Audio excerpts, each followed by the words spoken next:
कई लोग ये मानते हैं कि स्पेस में कोई आवाज नहीं होती है, तो ऐसा बिल्कुल भी नहीं है। स्पेस में साउंड इलेक्ट्रोमैग्नेटिक वेव्स के फॉर्म में रहती है, जिन्हें रेडियो वेव के जरिए सुना जा सकता है। मैं आपको हमारे सोलर सिस्टम के कुछ प्लैनेट्स का आवाज सुनाता हूँ। Number 1, sun.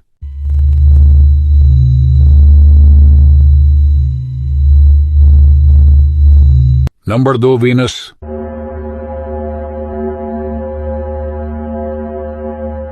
Number 3, Mercury.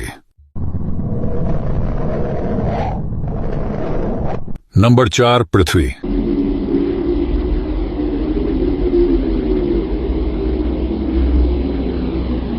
Number 5, Mars.